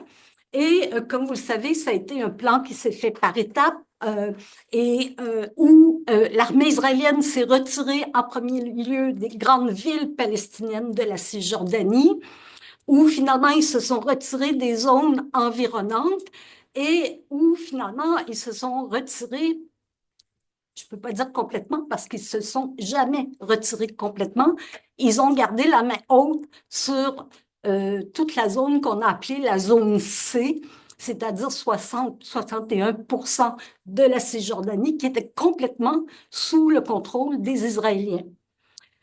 Donc, on est dans cette période de normalisation, Oslo, donc ça va donner cette fragmentation en zone ABC. Éventuellement, l'échec d'Oslo nous amène donc à l'idée, pour les Israéliens, de se séparer, de se déconnecter des territoires palestiniens et de la population palestinienne. Parce que ce qu'il faut dire, c'est que jusqu'en 1993, les Israéliens qui habitent à Tel Aviv, qui habitent à Jérusalem, pouvaient circuler complètement dans l'ensemble de la Cisjordanie et de la bande de Gaza et vice-versa. Donc, on n'était pas encore à l'époque où on a des routes séparées, où il y a des barrages militaires. Donc, il y avait des Israéliens qui allaient faire leur marché à Ramallah. On est vraiment dans un territoire où il y a eu une certaine mobilité. Mais à partir de l'échec d'Oslo, les Israéliens décident de se déconnecter. Et c'est là l'idée donc d'Ariel Sharon de construire le mur. Le mur, c'est un de mes amis israéliens antisionistes qui me disait, parce que j'étais allée le rencontrer, il me disait, son nom c'est Michel Warshawski, c'est un militant assez connu dans les réseaux de solidarité internationale. Il me disait, le mur ne nous protégera pas contre des attentats, des bombes, etc., parce que c'était, si vous voulez, l'argument. Mais le mur est très fort, très puissant, parce qu'il fait disparaître les Palestiniens de notre champ visuel et de notre conscience. Parce qu'à partir du moment où le mur est construit, les gens ne voient plus les Palestiniens et c'est la période où on a des constructions de routes qui sont séparées, des tunnels pour contourner les villes et villages palestiniens. Donc, les Israéliennes, ceux qui vivent dans les colonies, ne voient plus les Palestiniens, contournent les villes et villages se rendent en Israël et, si vous voulez, pour moi, c'est encore plus, je dirais, c'est dans la continuité de la déshumanisation des Palestiniens. Et là, je vois le temps, puis je savais que ça me jouerait des tours parce que j'ai du matériel pour vous faire un cours de 3 heures. Bon, juste pour vous montrer. Oui. Donc, je vous montre un peu, mais cette idée des deux composantes, qu'il y a toujours la composante géographique et la composante démographique à chaque étape, de la période pré-étatique jusqu'à maintenant. Donc, ça, c'est vraiment important de le rappeler. La période pré-étatique, l'immigration. Donc, voyez-vous, je montre qu'il y avait des Juifs en Iran, en Égypte, etc. Les villages détruits, je m'excuse, c'est ingrat ce que je suis en train de faire. Le plan de nettoyage ethnique, donc la fameuse Nakba, avec des photos de la première vague des réfugiés, donc entre 700 000 et 900 000 Palestiniens qui deviennent des réfugiés enregistrés auprès de l'UNRWA et qui s'en vont vivre en Syrie, en Jordanie, au Liban, en Égypte, etc., au Canada, aux États-Unis. Et 19 ans plus tard, en 1967, c'est la deuxième autre grande vague de réfugiés, parce qu'à la suite de la guerre des 6 jours, c'est 250 000 Palestiniens, Palestiniennes qui se voient forcés de quitter la Cisjordanie ou Gaza. Donc, la deuxième phase, je pense à cette phase-ci qui est importante. Alors là, voyez-vous, vous avez la petite bande de Gaza qui a longtemps été sous le contrôle égyptien, la Cisjordanie qui a longtemps été sous le contrôle de ce qu'on appelait à l'époque la Transjordanie, qui est devenue la Jordanie, et dans l'espèce de couleur beige plus foncé, beige sable, vous avez donc, vous avez le territoire de l'État d'Israël tel qu'on le connaît aujourd'hui. Alors, ce qui est important de préciser, c'est que c'est cette phase de 1967 que j'ai appelée la phase d'expansion socio-spatiale. Donc, parce qu'à l'issue de la guerre de juin, on occupe militairement la Cisjordanie, la bande de Gaza, le Golan, le Negev. Donc là, c'est vraiment une prise totale du territoire et Jérusalem va avoir un traitement spécial. Je vais terminer là-dessus parce que Joël n'en a pas parlé. Donc, Jérusalem, ils vont annexer Jérusalem en 1967. C'est-à-dire que la ville était divisée en 2 parties. Et là, ils décident de réunifier Jérusalem, la capitale éternelle, là je prends leur mot, la capitale éternelle de l'État d'Israël, donc une capitale indivisible. Et ils vont annexer, c'est-à-dire qu'ils vont donner à Jérusalem-Est un statut différent du statut du restant de la Cisjordanie et de la bande de Gaza. Donc, le territoire de Jérusalem-Est, il est sous le couvert des lois israéliennes, des tribunaux israéliens. Il fait dorénavant partie de l'État israélien. Et c'est ce qui explique également qu'ils ont donné un statut différent aux Palestiniens qui vivaient à Jérusalem. Joël en a parlé. Ils leur ont donné le statut de résident permanent. Donc, tous les Palestiniens et Palestiniennes qui habitaient à Jérusalem-Est deviennent des résidents permanents de l'État israélien. Ils ont pas le passeport, c'est pas la citoyenneté, mais ils ont quand même droit à une certaine couverture sociale. Ils sont couverts par l'assurance santé, ils ont droit au chômage, ils deviennent membres de la Histadrut, qui est la grande centrale syndicale israélienne. Donc, ils ont quand même un statut un peu différent. Ils payent des taxes à la municipalité de Jérusalem, qui devient une seule municipalité, et ils reçoivent donc les services municipaux de deuxième degré, et non pas des services municipaux d'aussi grande qualité que dans les quartiers juifs. Alors, occupation humanitaire. Alors, vous voyez toujours la confiscation des terres, la construction des colonies, mais ça permet de densifier la présence israélienne dans les territoires palestiniens pour faire en sorte qu'advenant des négociations, que ça ne soit plus possible de rendre la Cisjordanie, parce que c'est ça l'objectif ultime. Hein. Quand je parle de l'expansion, c'est on prend du territoire, puis on fait tout ce qu'on peut pour maintenir ces territoires. Et quoi de mieux que de faire en sorte qu'il y ait des gens, des habitants qui habitent sur le territoire. Donc, ça a été tout le temps, et d'ailleurs, les Israéliens l'appelaient l'approche des faits accomplis. Hein? Et donc, souvent, alors, il y a ce que les autorités israéliennes imposent comme colonie, et il y a aussi l'action de colons qui vont un peu sur le front et qui, eux, installent des colonies informelles, des noyaux informels. Ils s'installent et, ultimement, donc, ils vont devenir, ils vont faire en sorte que la colonie soit que la colonie devienne, soit reconnue par l'État d'Israël. Je vous montre une dernière carte qui est ici. Donc, vous avez toute la partie en orange, c'est essentiellement des colonies légales, des voies d'accès au territoire palestinien. Et puis, si j'avais voulu aller plus finement dans l'analyse, c'est toujours important de voir, mais les Israéliens ont beaucoup implanté leurs colonies dans la vallée du Jourdain, parce que c'est la place où il y a de l'eau, il y a plus d'eau. Mais c'est aussi une façon de créer une zone tampon, donc une frontière avec la Jordanie. Parce que ce que Joël n'a pas dit, l'État d'Israël, il l'a dit, n'a pas de constitution. C'est une loi fondamentale, mais ce n'est pas une constitution. Et l'État d'Israël n'a pas de frontières. Dans la Constitution, il n'y a pas de frontières qui sont définies. Donc, c'est l'idée que le territoire pourrait à nouveau connaître une expansion. Je m'arrête ici. Le PowerPoint va, j'imagine, peut-être pouvoir être placé sur le site de la coalition. Et puis, peut-être pour terminer, pour moi, il y a une chose qui est importante d'ajouter et sur laquelle on n'insiste pas souvent, c'est que les Israéliens, à chaque territoire, ils ont créé des statuts différents pour les Palestiniens qui habitent les territoires. Les Palestiniens qui vivent à Jérusalem-Est ont un statut spécial. Les Palestiniens qui vivent en Cisjordanie ou à Gaza ont un autre type de statut. Et avec Oslo, les zones A, B, C, les Palestiniens qui vivent dans les zones A n'ont pas le même statut que les Palestiniens qui vivent dans les zones B ou dans les zones C.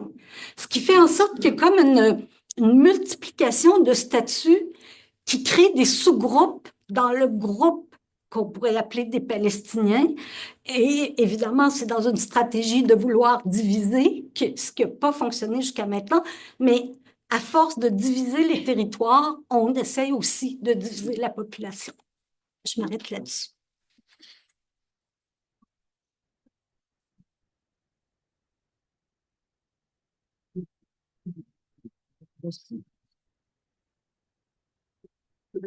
Pour une question. OK. Ouais. Je vous montre des colonies pendant. Oui, c'est ça, pendant que je m'installe. C'est la plus grande colonie. C'est une colonie qui a maintenant le statut d'une municipalité. Elle est dans la vallée du Jourdain. Vous ne me voyez pas. OK, je vais me rapprocher, ça va être plus simple. OK. Alors, on va prendre des questions dans la salle d'abord et puis ensuite. C'est parce que moi, je ne peux pas rester debout. Je suis temporairement handicapée. Donc, ça va? Donc, je prends des questions dans la salle. Je vais en prendre 2, 3 pour commencer. Et puis après, on fera une ronde de questions en ligne. OK. Donc, oui. C'est pour Anne Latendresse.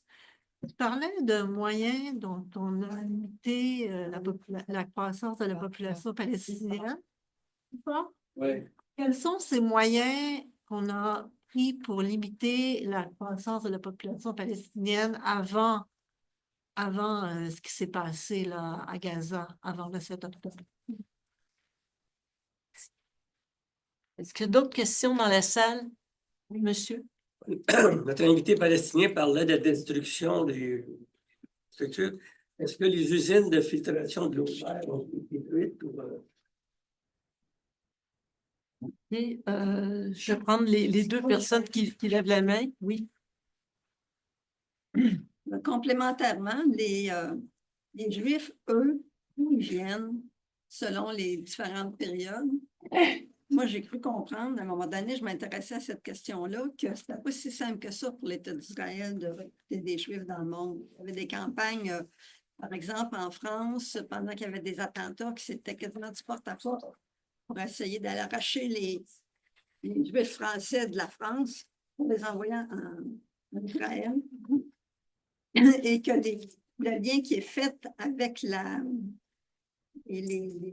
Deuxième Guerre mondiale et ce qui a précédé la Deuxième Guerre mondiale, les fameux pogroms, n'est pas si évident que ça, parce que la terre promise des Juifs, c'était pas Israël, c'était les États-Unis. Comment ils ont fait? Chasser les Israéliens d'un côté, mais pour aller les Juifs, les Arabes palestiniens d'un côté, mais comment ils font pour peupler cet espace-là? Monsieur?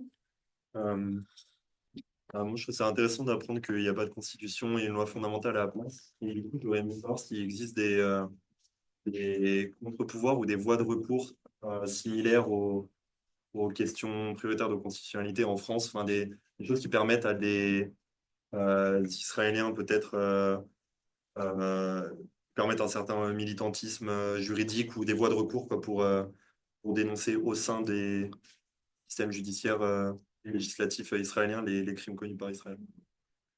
Joël, est-ce qu'il entend? Joël, il est là? Oui, Joël, Bon. tu entends Oui, les j'entends. questions? OK. Ouais, Tu peux, je pense que celle sur la destruction des usines d'eau, Comment as fini de prendre des questions? oui, oui, j'ai fini de prendre des questions pour l'instant. Deuxième tour. Oui.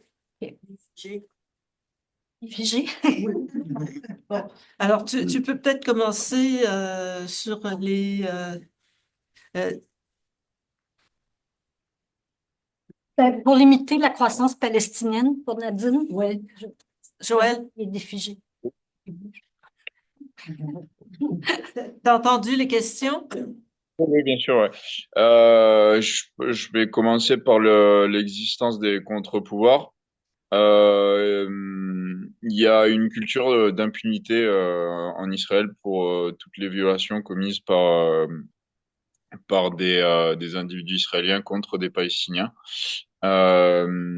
Systématiquement, on peut pas vraiment dire qu'il y a un pouvoir indépendant, un pouvoir judiciaire indépendant et impartial. Et le lien avec le pouvoir exécutif est assez fort en fait. Et systématiquement, les plaintes des Palestiniens pour violation de leurs droits sont, s'il y a des poursuites, les Palestiniens n'obtiennent systématiquement jamais gain de cause. Il y a une organisation israélienne qui travaille là-dessus, c'est Bethlehem, et je crois qu'ils ont documenté que dans 94% des cas, il y a même plus que ça, c'est voué à l'échec. Donc non, il y a certainement pas de constitution, de questions prioritaires de constitutionnalité. Euh, Au-delà du fait qu'il n'y ait pas de constitution, il n'y a pas vraiment de mécanisme qui permet la garantie des droits. Euh, D'autant plus que le système juridique israélien est un système dualiste, pas moniste. Donc il faut il distingue le droit international du droit national. Et le droit international n'est pas supérieur au droit national. Donc il faut qu'il y ait une loi de transposition. Et, euh, et bien que Israël ait ratifié les conventions de Genève et ratifié d'autres traités internationaux, ils sont pas du tout, ils sont rarement appliqués par les tribunaux internationaux, par les tribunaux israéliens.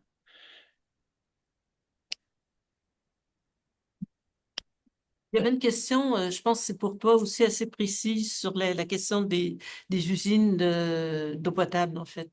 Qu'est-ce qui reste à Gaza? Alors qu'est-ce qui, j'ai pas de documentation précise là-dessus. Euh, Mais je pense très tôt dans le conflit, très tôt après le 7 octobre, Israël a détruit la seule, euh, la seule installation qui permettait, qui fournissait de l'eau aux Palestiniens. Euh, et le blocus a empêché toute arrivée d'eau depuis l'extérieur. Euh,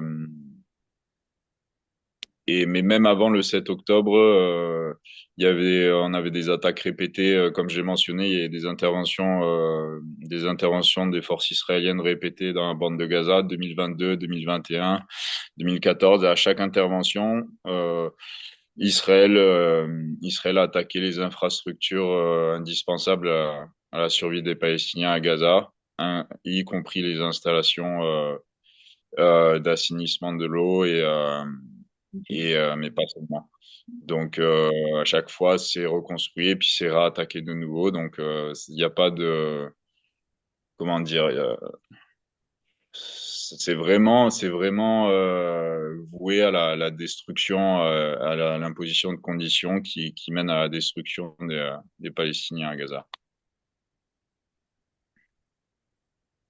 Oui, il y a deux questions là, qui n'ont pas trouvé réponse. Les moyens qui ont été pris pour limiter la population palestinienne avant le génocide à Gaza. Je vais le prendre. OK. Ouais. Ben, en fait, j'ai tourné sur cette carte-là. On le disait tout à l'heure, il y a souvent des punitions. C'est des mesures punitives par les autorités israéliennes de confisquer les cartes d'identité ou etc. Ils empêchent, par exemple, à Jérusalem, c'est vraiment assez spécifique. Ils veulent surtout pas que la proportion de population juive et de population palestinienne ne change. Donc, on est à 78% de juifs dans la Jérusalem unifiée et 22% à peu près de Palestiniens. Et pour eux, pour dire que c'est la capitale éternelle de l'État d'Israël, forcément, il faut qu'elle soit majoritairement juive. Donc, ils font tout pour empêcher les Palestiniens de croître sur le plan démographique. Ils vont jusqu'à contrôler donc les quartiers. Alors, vous avez ici en vert les zones d'habitat palestiniennes et en général, elles sont toujours encerclées de colonies de peuplement qui, matériellement parlant, physiquement parlant, viennent encercler les quartiers arabes. Donc, non seulement ils ne donnent pas de permis de construction ou de permis d'agrandissement pour les familles palestiniennes qui veulent loger leurs enfants, etc., mais ils réussissent donc à encercler pour empêcher, spatialement parlant, l'expansion des quartiers palestiniens. Donc ça, c'est l'une des façons. Et pour les gens qui se marient, si c'est une femme palestinienne qui a la résidence de Jérusalem et qu'elle se marie avec un Palestinien de Tulkarem ou d'une autre région, ils vont prendre énormément de temps avant de permettre au mari de venir vivre à l'intérieur de Jérusalem. Donc, c'est vraiment l'idée de faire en sorte que le ratio démographique palestinien-juif ne change pas. Donc, c'est essentiellement des moyens en anglais, containment, hein, de contenir la croissance démographique. Il y a des Pour la questions. Shoah, il y avait... Est-ce que c'est un petit éloigne les gens en ligne d'entendre vos voix? Moi? Comment tu parles? Excuse-moi. Non, pas les entendre, c'est qu'ils ne voient pas, mais ils l'entendent. OK. Donc, d'où viennent les Juifs qui... Rien dire. Alors, ben, il y a des... 1991, 1989, la chute du mur de Berlin. Et puis après l'implosion du bloc soviétique, a fait en sorte qu'il y a eu un gros bassin de Juifs de l'Europe de l'Est qui souhaitaient quitter. Leur souhait, vous l'avez dit, c'était pas nécessairement leur priorité n'était pas nécessairement d'aller vivre en Israël, mais bien d'aller vivre, c'était États-Unis, Canada, numéro 1, numéro 2 dans leur choix, mais plusieurs n'ont pas pu le faire, donc se sont retrouvés en Israël. Et à l'époque, il y a aussi de nombreuses personnes de l'Europe de l'Est qui n'étaient pas juives, mais qui ont voulu profiter des circonstances et qui se sont déclarées juives. Donc ça a été démontré par les journaux israéliens, etc. Les bassins de population qu'il reste, c'est la France et l'Argentine. Donc, et là, ils font du recrutement, ils vont dans les écoles, dans les universités pour recruter des jeunes qui vont faire des stages dans les kibboutz. C'est souvent un peu, ils vont dans les écoles, ils font du recrutement de cette façon-là. Et puis, la France, qui reste encore un peu un bassin de population. Mais je pense que ce que vous soulevez, c'est que c'est pas, c'est justement pas une nation. C'était des communautés dispersées qui ont la même foi, qui sont de la même confession.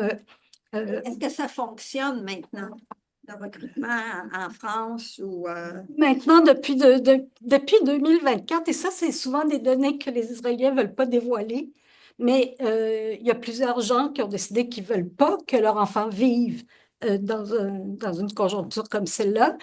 Donc, il y a des départs. Puis je regardais des données, mais je suis certaine que les données ne reflètent pas la réalité. Il y a beaucoup de départs. Il y a des gens qui ne veulent plus rester là-bas pour des raisons de sécurité ou pour l'avenir de leur enfant. Donc, je pense qu'il y a un ralentissement d'un côté pour aller trouver des nouveaux colons, puis il y a de l'émigration, mais là où il y a une donne qui est importante, puis d'ailleurs, j'étais allée voir les données, j'ai sorti les données parce que je me souviens plus, c'est le taux de natalité. Parce que le taux de natalité de la population palestinienne est resté quand même assez élevé. Les Palestiniens sont clairement conscients, ils appellent ça le soumoud, tenir bon, et faire des enfants et rester là, ça fait partie de la stratégie d'une stratégie de résistance. Donc, les femmes palestiniennes sont à 3,44 enfants par femme et en Israël, c'est 2,89 enfants par femme et c'est surtout les juifs orthodoxes qui... donc, je dirais la croissance démographique résidant sur la natalité sur le long terme joue un peu en faveur des Palestiniens. On va prendre quelques questions sur Internet et ensuite je vais prendre une autre vague de questions de la salle. Et alors, donc, il y avait des questions. Est-ce que Israël définit clairement ses frontières? Là, on a parlé un petit peu de ça. Ou bien se réserve le droit de son indétermination? Et est-ce qu'il existe d'autres pays qui ont un double standard nationalité-citoyenneté dans le monde? Là, j'ai une autre... Oui, je ne suis pas certaine que je comprends bien, mais sur la question des frontières, je pense que je l'ai dit tout à l'heure, il y a pas l'État d'Israël n'a pas de frontières.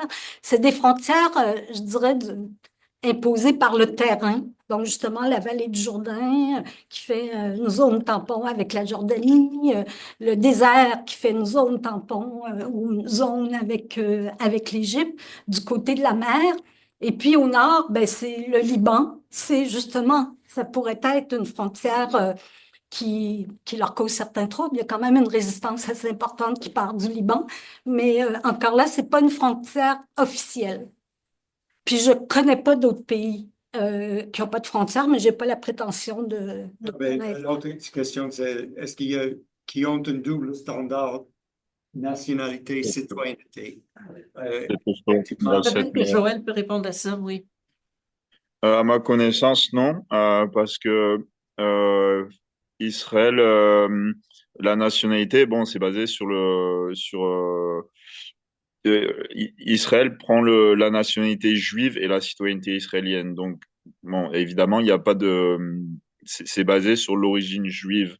Et il y a pas, à ma connaissance, il n'y a pas d'État qui fait une distinction entre l'origine et la nationalité, parce que ce serait discriminatoire.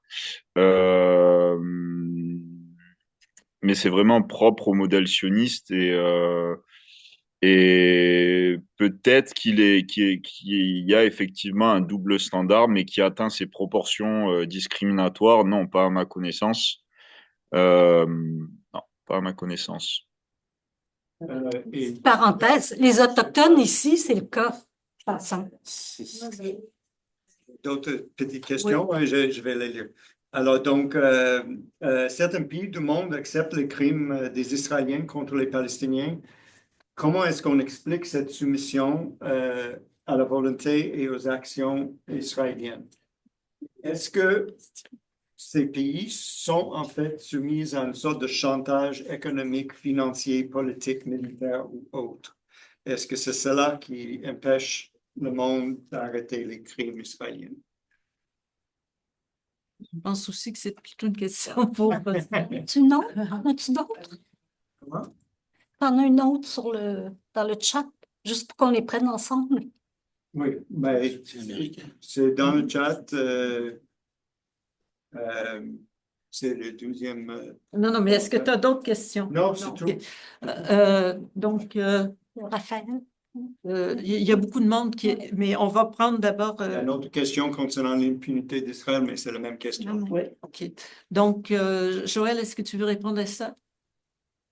Ouais, pour l'impunité, je pense que il y a un facteur essentiel à prendre en compte, c'est le soutien américain oui, qui effectivement fait un chantage économique. Il y a des accords bilatéraux avec de nombreux pays qui prennent en compte qui empêchent certains pays d'attaquer Israël. Il y a un changement qui se produit, c'est qu'il y a de plus en plus d'affaires, de dossiers devant des juridictions internes contre des soldats israéliens.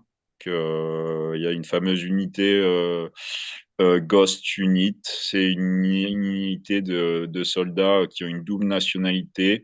Et donc, il y a un dossier actuellement porté devant les juridictions françaises en Afrique du Sud également, basé sur la compétence personnelle active des juridictions, parce que les soldats ont la double nationalité. Il y a aussi beaucoup de dossiers administratifs qui visent à empêcher les États de livrer des armes à Israël. Donc, vous en avez au Danemark, au Royaume-Uni. En France, ça a été rejeté parce que c'est une décision politique du gouvernement et les juges n'ont pas voulu interférer avec ça. Mais il y a d'autres pays, les Pays-Bas aussi. Donc voilà, on remarque un changement quand même. Et au niveau international, quelques années auparavant, on n'aurait jamais imaginé Israël d'être accusé de génocide devant la Cour internationale de justice. Pareil pour les mandats d'arrêt à la Cour pénale internationale, ça a pris du temps, mais le procureur a demandé la délivrance et ces mandats ont été délivrés en novembre 2024. Donc il y a un changement, mais ça prend du temps. Ça prend du temps et les États, je pense, sont réticents par rapport euh,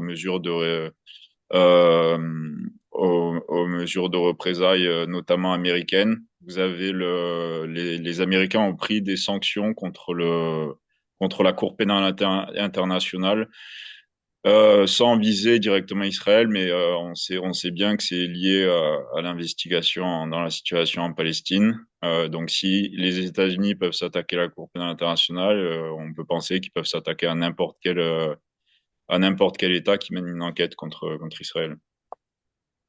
On va prendre des questions dans la salle. Il y a monsieur derrière, monsieur ici, et monsieur, je vais prioriser les personnes qui n'ont pas parlé.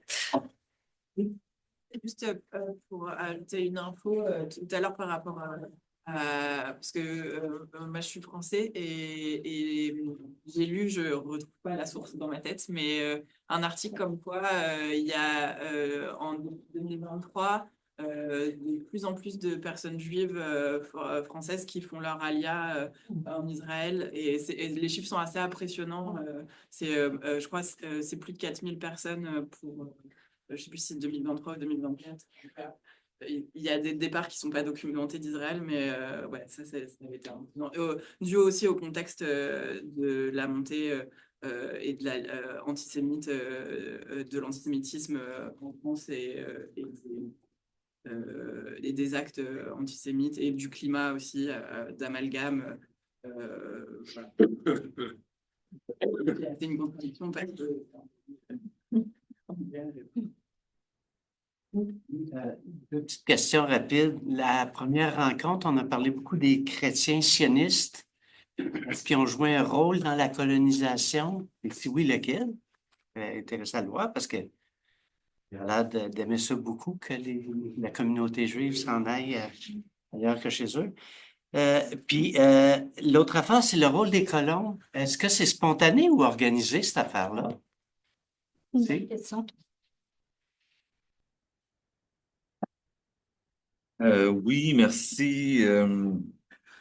Mais évidemment, je pense que tout le monde devrait arriver à l'évidence que le génocide, le fait qu'on permette la perpétuation d'un génocide actuellement, c'est un échec du système international, du droit international et aussi de la notion de droits humains. On sait que ces systèmes-là se soutiennent seulement lorsque des États les respectent. Actuellement, les plus grandes puissances ne respectent pas le droit international, mais c'est une question pour nous, pour nous inspirer, la salle ici, c'est qu'est-ce qu'on peut faire pour faire pression pour que ce droit international s'applique et faire évoluer le droit international parce que le droit international n'a pas été décrété une fois pour toutes. Ça a toujours été le fruit de luttes, notamment celle contre l'apartheid. Et donc, selon vous, qu'est-ce qu'on peut faire même très concrètement comme campagne? Il y a de quoi alimenter quelques réponses. Donc, je peux répondre. Le rôle des colons, si c'est spontané ou la colonisation, elle est organisée, elle est planifiée. Parce que c'est des colonies qui sont formelles, donc qui sont planifiées par l'État israélien avec les ressources, etc. Il y a des colons de groupes d'extrême droite ou des colons plus radicaux qui sont un peu, j'ai envie de dire, un peu des électrons libres, qui s'organisent en petits groupes, qui partent, puis qui décrètent qu'ils vont aller s'installer à tel endroit. Mais ils sont, je dirais, assez dangereux parce que, bon, d'abord, ils sont prêts à tout, ils sont armés, et puis il n'y a aucun contrôle, même, des fois, il y a des confrontations entre eux et des soldats de l'armée israélienne, tellement ils sont incontrôlables. Et puis souvent, mais en fait, ça, c'est vraiment documenté. Presque tous les petits noyaux informels ont été reconnus ultimement par l'État d'Israël comme colonie de peuplement. Fait qu'ils ont un rôle, à la limite, ils pourraient être engagés par d'autres forces extérieures, etc., mais c'est des éclaireurs de la colonisation. Donc ça, c'est important de le dire. Les chrétiens sionistes, honnêtement, j'ai pas lu là-dessus. Je ne serais pas étonnée qu'ils financent en grande partie la colonisation dans les territoires palestiniens. Ils y vont beaucoup en mission, en délégation, ils vont à Jérusalem et c'est une grosse partie du tourisme, en tout cas une partie importante du tourisme religieux en Israël, ce sont les chrétiens sionistes. Je vais dire qu'eux aussi sont un peu dangereux tant qu'à moi, mais c'est un petit commentaire personnel. y compris ici d'ailleurs. Oui. Bon. Joël, Ouais. Si je peux me permettre de compléter la première question sur les colons, il y a des organisations, des associations de colons qui ont été mises en place pour porter devant les tribunaux israéliens des affaires, des demandes d'expulsion de Palestiniens et de destruction de leur maison. Donc ça, c'est organisé. c'est organisé, c'est systématique. Euh, il y avait une autre question sur l'échec du droit international.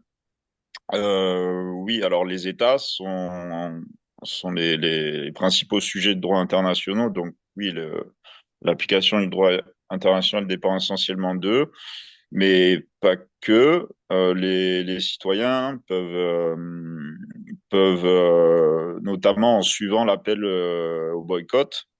Donc il y a beaucoup de choses en fait qui peuvent être faites au niveau économique par les individus spontanément. Simplement, quand vous allez dans un supermarché, en regardant d'où proviennent les fruits et légumes, si ça vient d'Israël, vous pouvez boycotter. Ça, c'est le boycott. Vous pouvez également boycotter toutes les marques qui collaborent avec Israël. Et pour ça, il y a un site qui est très utile, c'est Don't Buy Into Occupation. Et ça recense toutes ces, non seulement les entreprises qui collaborent avec Israël, mais aussi les banques qui financent ces entreprises. Donc, la participation directe et indirecte à la colonisation de la Palestine. Ouais, ça, c'est les deux mois. Le boycott, c'est une menace. C'est une menace qui est. C'est une des. C'est considéré comme Israël par Israël comme une menace assez sérieuse. C'est pour ça qu'ils criminalisent le mouvement et que c'est criminalisé dans beaucoup de pays alliés d'Israël. Et c'est donc faut pas le négliger le boycott. Si c'est et si on se base sur l'exemple de l'apartheid sud-africain, ça a joué un rôle assez important dans le démantèlement de l'apartheid sud-africain. Je peux me permettre, Ricardo, tu es sur le comité, parce qu'au Québec, il y a le mouvement BDS, puis une des cibles qui est sur laquelle on travaille pour documenter, c'est la caisse de dépôt et de placement. Puis comme tu es sur le comité, tu peux peut-être nous en dire quelques lignes. Oui, oui. Non, non, mais c'est la bonne occasion. Il y a effectivement une campagne qui commence le 18, mais mon but n'était pas que tu me donnes la parole. Non, Elle n'est pas naïve, mais c'est quoi le 17-18, c'est le lancement de la campagne la coalition. pour justement ne pas que nos retraites ne servent pas à subventionner. Puis il y a une liste de plusieurs compagnies qui investissent dans la colonisation pour faire des tramways ou des armes ou des choses comme ça. Donc ça, effectivement, c'est une autre des manières et on a le moyen de faire pression sur à peu près tout le monde. Une caisse de retraite, faire pression sur la caisse de dépôt et de placement du Québec pour qu'elle retire. Et cette pression-là, elle pourrait s'avérer plus simple que ce qu'on pourrait le croire parce que la Caisse a déjà une politique de ne pas investir là où il y a violation des droits humains. Donc, c'est plus l'obliger à dévoiler la chose et donc rendre public et faire pression. Non, c'est pas automatique, mais ça va être plutôt gênant lorsque ça devient public. Mais il n'y a pas que ça, mais oui, ça s'en est. On va prendre une petite courte de... Bon, il est 9 heures. Je pense que Joël est un peu fatigué, il est assez tard pour lui. Merci beaucoup, Donc, Joël. on remercie les deux conférencières. Bon,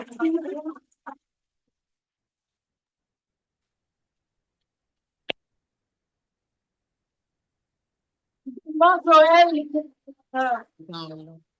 avoir veillé un peu tard pour nous, oui. Oui.